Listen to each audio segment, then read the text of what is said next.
वो 10 मिनट भी खड़े रहते तो मैं तो मर ही जाती, कुछ ना कुछ हो ही जाता मेरे साथ। तो आप ये बोलते हैं कि या तो केस वापस ले लो और वरना कुछ भी कर सकते हैं तुम्हारी फैमिली के अंदर। एंड यू आर वाचिंग मन संदेश न्यूज। दोस्तों, आज आपके साथ हम जुड़े हैं, आपको एक ऐसी खबर दिखाने वाले हैं कि एक परिवार रवि और उसका परिवार पिछले 7-8 सालों से फर्जीवाड़े के विरुद्ध आवाज़ उठा रहा है और उनको इंसाफ नहीं मिल रहा है। दर दर की ठोकरें खा चुके हैं, वो हाई कोर्ट तक जा चुके हैं इंसाफ के लिए, लेकिन उनको इंसाफ नहीं मिल रहा है। आज रवि जी हमारे साथ, उनसे जान लेते हैं कि क्या कुछ उनके साथ हुआ, कितना अत्याचार उनके साथ हुआ, फिर भी वो डटे हैं और लड़ रहे हैं, समाज से, सोसाइटी से लड़ रहे हैं और इस सिस्टम से लड़ रहे हैं जो सिस्टम समाज को खोखला कर रहा है। आइए आपको मिलाते हैं रवि जी से। रवि जी, आपका स्वागत है हमारे चैनल पर। आप बताएं कि आपके साथ क्या हुआ, कैसे अत्याचार हुए और आपने आवाज़ कहाँ तक आपने आवाज़ उठाई, किसके साथ दरवाजा खटखटाया? सर जी, मैंने ऐसी कोई भी हरियाणा सरकार की ऐसी कोई भी जगह नहीं छोड़ी जहाँ से मुझे न्याय की, जहाँ मुझे उम्मीद मिली वहीं मैं जाता रहा, लेकिन किसी प्रकार की आज तक कुछ भी कार्रवाई नहीं हुई। इसमें सबसे बड़ा तो हम गरीब तबके के लोग गरीब तबके के लोगों की कोई आज के टाइम में कोई वैल्यू नहीं है। एक कीड़े मकोड़े की रेंगने वाला कीड़ा मकोड़े का वो हमारा स्थान है। हमारी गिनती उनके खातों में, वोट बैंकों के खाते तक सीमित रहेगी हमारी गिनती, और बाकी हमारी कोई वैल्यू नहीं है इस समाज में। हरियाणा सरकार से तो मैंने बार बार एप्लीकेशन दे का आज मेरी स्थिति यह है जी, इस लेवल पे मैं खड़ा हूँ। 2013 से लेके 2021 चल गया जी। न्याय तो दूर की बात, सिर्फ जो एप्लीकेशन कंप्लेंट दी गई और डायरी नंबर तक ही सीमित रहेगी और आश्वासन मिला भाई कार्रवाई होगी।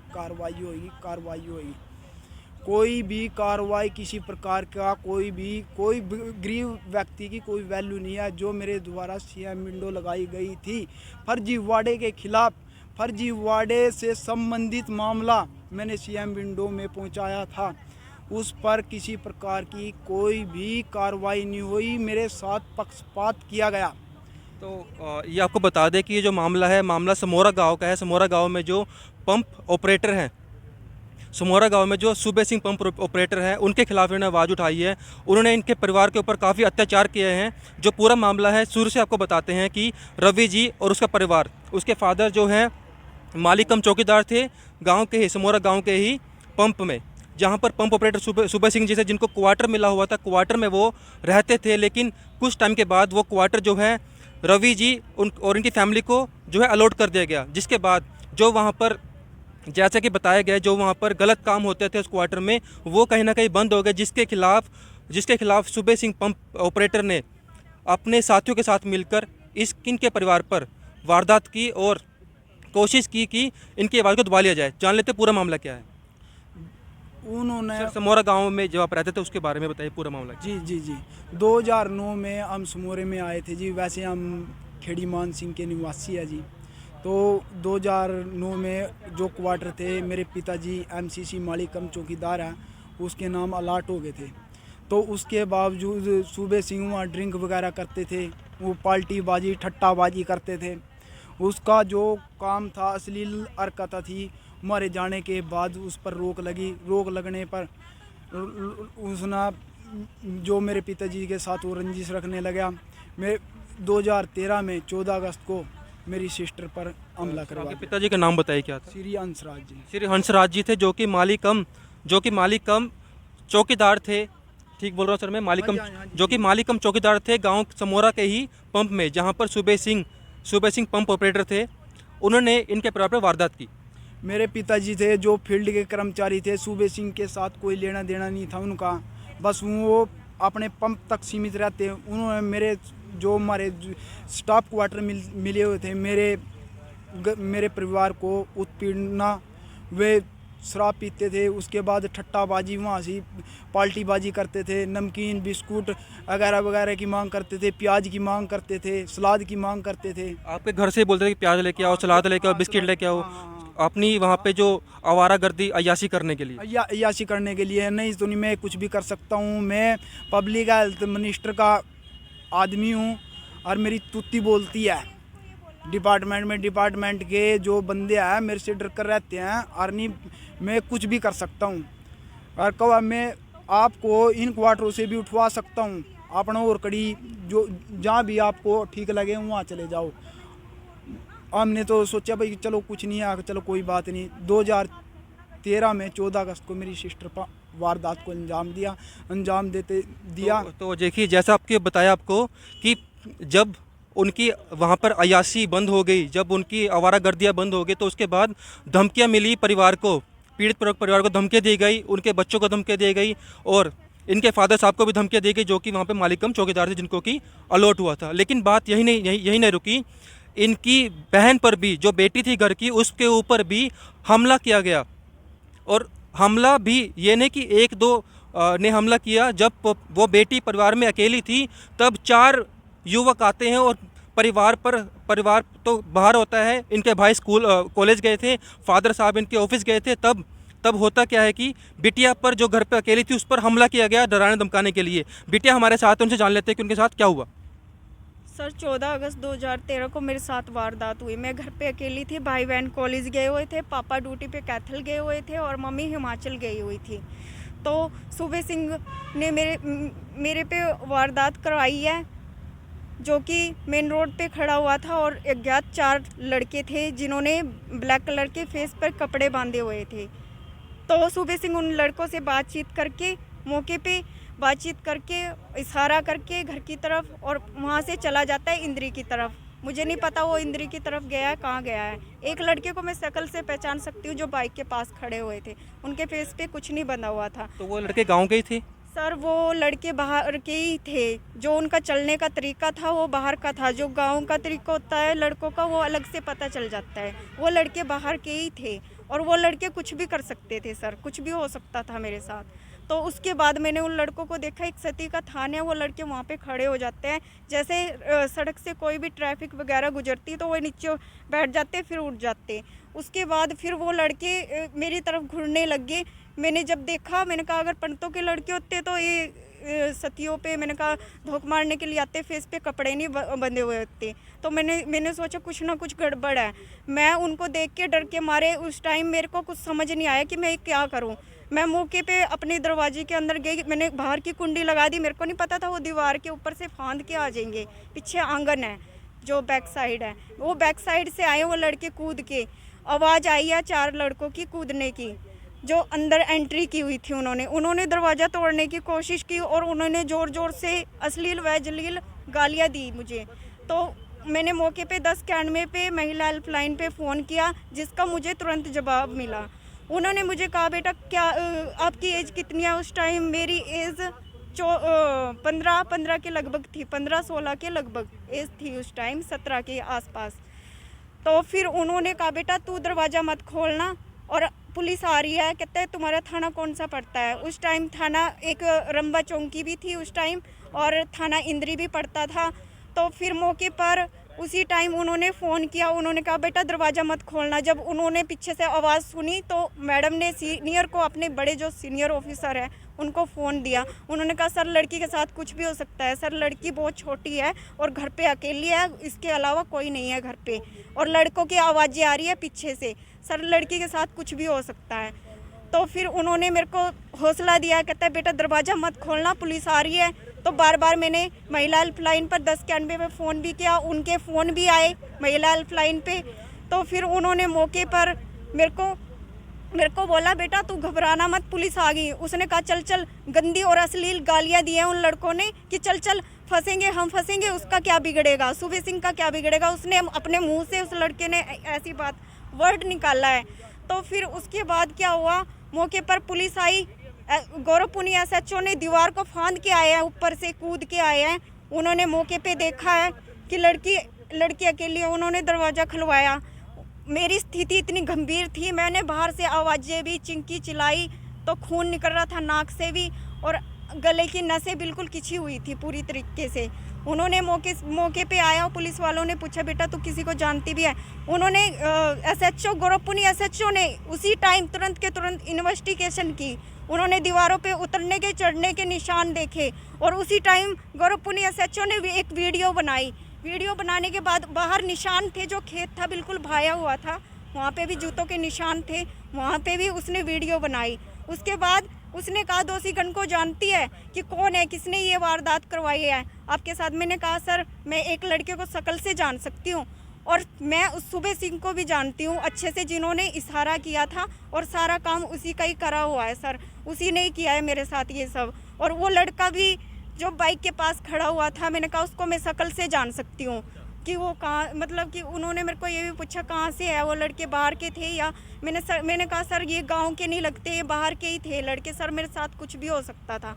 तो उस टाइम उन्होंने इन्वेस्टिगेशन की, दरवाज़ा था जो लोहे का था वो टूट भी सकता था, इतना सा रह गया था वो बिल्कुल। अगर वो 10 मिनट भी खड़े रहते तो मैं तो मर ही जाती, कुछ ना कुछ हो ही जाता मेरे साथ। तो आपको जैसे बताया कि एक 14 से 15 साल की नाबालिग जो गुड़िया, जो बेटी घर में थी, उस बेटी के ऊपर अत्याचार करने की कोशिश की, परिवार पे पूरा अत्याचार हुआ, काफ़ी डराया धमकाया। लेकिन जब इससे बात नहीं बनी, परिवार जब डटा रहा जब अपनी बात पर, तब होता क्या है कि जब जो परिवार का बेटा है जब कॉलेज जाता है, जो परिवार का पिता है वो अपनी ड्यूटी पर जाता है, और जो माता है परिवार की जब वो बाहर किसी काम में जाते, तो जब घर पे जब छोटी बेटी जो 14 से 15 साल की बेटी है जब घर पे अकेली थी, तब 4 युवकों को सुबे सिंह, जो बताया जा रहा है सुबे सिंह पंप ऑपरेटर, 4 युवकों को भेजता है कि वो जाकर उस बिटिया पर जाके वारदात करें, अत्याचार करें, उसको मारे पीटे धमकाए, तो कहीं ना कहीं परिवार घुटने टेक देगा। लेकिन ऐसा नहीं हुआ। इस बिटिया ने हिम्मत दिखाई,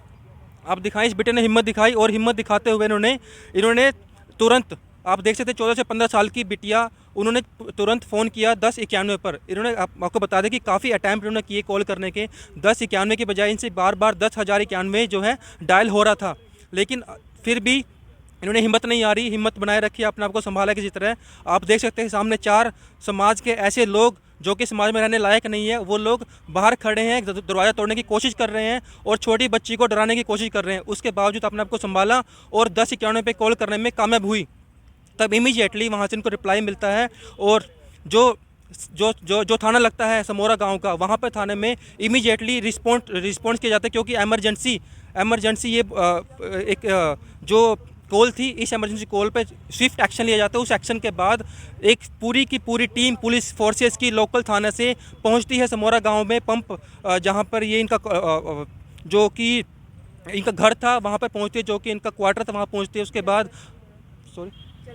जलघर, समोरा के जलघर में पहुंचती है। वहां पर आने के बाद पूरी इन्वेस्टिगेशन की जाती है, जो कि बताया जा रहा है कि SHO पुनिया जी थे, उनने पूरी इन्वेस्टिगेशन की। वहाँ पर पूरे पैरों के निशान मिलते हैं, हाथों के निशान मिलते हैं, पूरी रिकॉर्डिंग होती है, इन बिटिया का बयान होता है कि कौन थे वो लोग। इन बिटिया ने उनको पहचान लेती है, नाम लेती है, लेकिन उसके बावजूद भी 2013 से अब 2021 है, आप देख सकते हैं 7 से 8 साल हो चुके हैं, और अभी तक ये दोनों भाई और बहन दर की ठोकरें खा रहे हैं सिर्फ इंसाफ के लिए, और आज भी इनको इंसाफ नहीं मिला। जान लेते उस इन्वेस्टिगेशन के बाद पुनिया जी जो SHO थे वो उस केस को कहाँ तक ले जाते हैं। फिर उसके बाद इन्वेस्टिगेशन हुई, इन्वेस्टिगेशन के बाद फिर उसने पूछा कि उसने मतलब रिटर्न में भी लिखा, बयान भी लिए गए मेरे बयानों के आधार पर। फिर उसने बोला कि तुम्हें इंसाफ दिलाया जाएगा। जब मैं थाने में पहुंचती हूँ, अपने बयान देती हूँ उनको, तो उन्होंने बोला कि तेरे को इंसाफ दिलाया जाएगा, तेरे को इंसाफ दिलाएंगे, हम दिलाएंगे तेरे को इंसाफ। उसके बाद सिवाय आश्वासन के आज तक मेरे को कोई इंसाफ नहीं मिला। तो अभी आपका जो केस है वो हाई कोर्ट भी आप जा चुके हैं, आपके भाई ने बताया हाई कोर्ट भी जा चुके हैं, वहाँ से भी कुछ नहीं हुआ। तो उसके बाद जो हमें इन्फॉर्मेशन मिली है कि काफ़ी स्कैम्स, काफ़ी घोटाले भी जो पंप ऑपरेटर है उसके पकड़े गए हैं, जिन्होंने काफ़ी जालसाजी की हैं, उसके बाद भी कोई एक्शन नहीं हुआ। तो ऐसा किसका सपोर्ट, कोई पॉलिटिकल सपोर्ट उनको है या किसकी सपोर्ट से वो इतने काम कर रहे हैं? सर वो ये कहता है आर्थिक तौर और राजनीतिक तौर से मैं मजबूत हूँ, मेरा कोई कुछ नहीं बिगाड़ सकता, मेरी अप्रोच है, पैसा है मेरे पास, मैं कुछ भी कर सकता हूँ। तो आज जो एक डेमोक्रेटिक कंट्री है हमारी इंडिया, यहाँ पर इस तरह से जब धमकाया जाता है पीड़ित परिवार को कि या मेरे पास पॉलिटिकल सपोर्ट है, मेरे पास पैसा है, मैं कुछ भी कर सकता हूँ, तो क्या इंसाफ नहीं मिलेगा? तो मैं अपील करता हूँ हरियाणा गवर्नमेंट से कि इस पीड़ित परिवार को, जो कि पिछले 7-8 साल से लगातार इंसाफ के लिए दर की ठोकरें खा रहा है, इनकी सुनी जाए। जो भी एविडेंस इनके पास है उनको गंभीरता से जांचा जाए। एक जांच कमेटी बना दी जाए जो कि इंडिपेंडेंट हो, जो कि किसी पॉलिटिकल दबाव में ना आए, जो किसी भी तरह से हम कह सकते हैं कि पैसे के दबाव में ना आए और इनको इंसाफ मिले। आपसे अपील है इस वीडियो को जितना हो सके उतना शेयर कीजिए ताकि ये आवाज़ देश के, हमारे राज्य के सीएम तक जाए, हमारे देश के प्रधानमंत्री तक जाए और पता लगे कि किस तरह से हरियाणा में बेटियों पर अत्याचार हो रहे हैं और उनके खिलाफ स्ट्रिक्ट एक्शन लिया जाए, जो स्ट्रिंजेंट एक्शन है वो लिए जाए। हालांकि पुलिस ने वहाँ पर स्विफ्ट एक्शन लिया, पुलिस की एक टीम को पंप में भेजा, जहाँ पर जो जलघर है वहाँ भेजा, क्वार्टर में भेजा, वहाँ पर जाकर हालांकि इनकी जान बची। लेकिन तब जब तक पुलिस वहाँ पे पहुँची तब तक इनके मुँह से और इनकी नाक से, क्योंकि ये काफ़ी चीखी चिल्लाई तो इनके मुंह से और नाक से काफ़ी खून बह रहा था। इनकी स्थिति बहुत ही ख़राब थी, लेकिन फिर भी इन्होंने अपने आप को संभाला और आज यहाँ पर इतनी बहादुरी के साथ यहाँ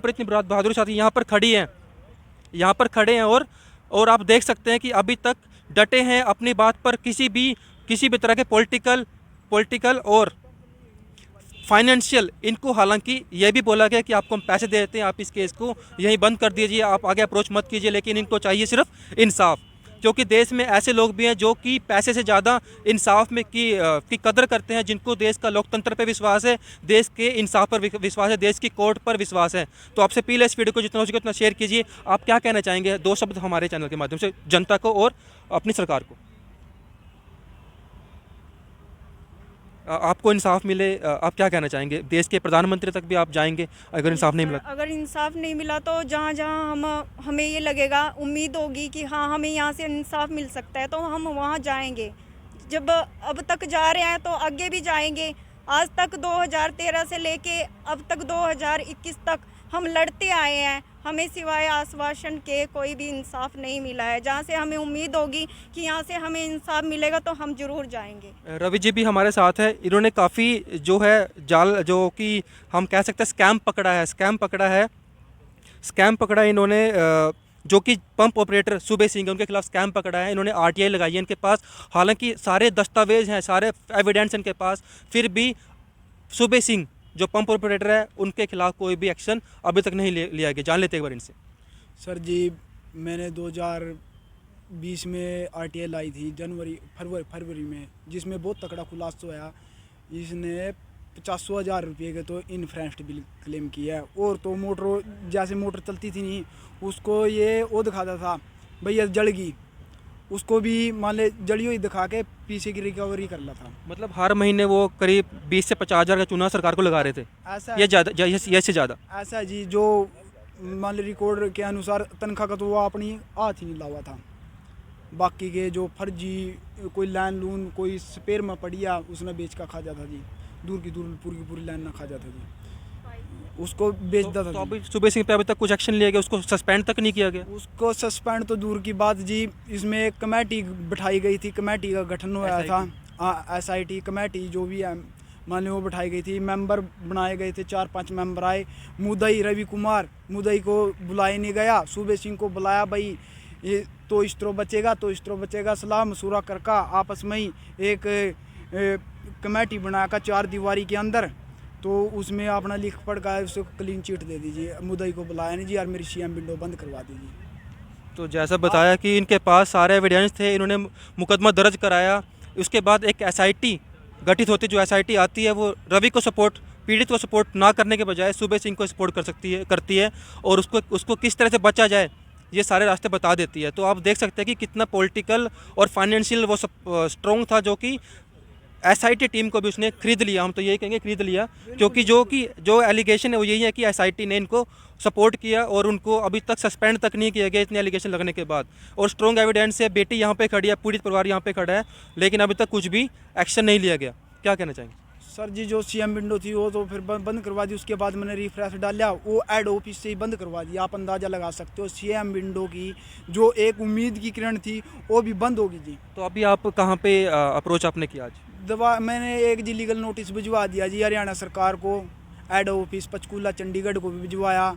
एक लीगल नोटिस यहाँ सर्कल में भी आ गया, इंद्री मंडल में, करनाल मंडल को भी लीगल नोटिस, इस पर भी कोई कार्रवाई नहीं हुई। आज पूरे 10 दिन हो चुके हैं जी लीगल नोटिस के बावजूद भी। वो तो वकील ने पढ़ के डिग्री प्राप्त करके क्या गलत है क्या ठीक है उसके उस पर भी इन्होंने कोई कार्रवाई नहीं करी। बाकी 30 तारीख की उसकी रिटायरमेंट या 30 तारीख को इन्होंने पूरी सलाह बना रखी है। सारे कर्मचारी जो करप्ट अधिकारी थे जो इस समिति में इन्वॉल्व थे इसके बचाव पक्ष में, तो इन्होंने तो इसको क्लीन चिट दे दी। बाकी सीएम विंडो मैंने कल लगाई है, लीगल नोटिस समेत लगाई है। मेरे को फिर भी खतरा है भाई, मेरी जो सीएम विंडो है नहीं दोबारा फिर हेड ऑफिस से बंद करवा देंगे।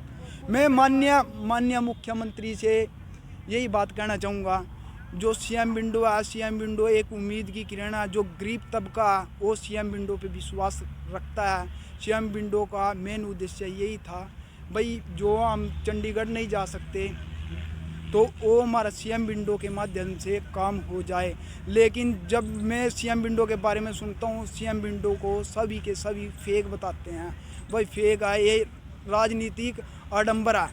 मैं तो माननीय मुख्यमंत्री से निवेदन करता हूँ भाई, इस पर उचित से उचित सही तरीके से जो पब्लिक की सही सुनवाई की जाए। मेरा मामला नहीं है जी, ये एक मान ले भ्रष्ट कर्मचारी वो पूरे समाज का दोषी है। पूरे समाज का आज के टाइम में जो पढ़े लिखे बेरोजगार युवा फिर हैं, उनका भी मामला है।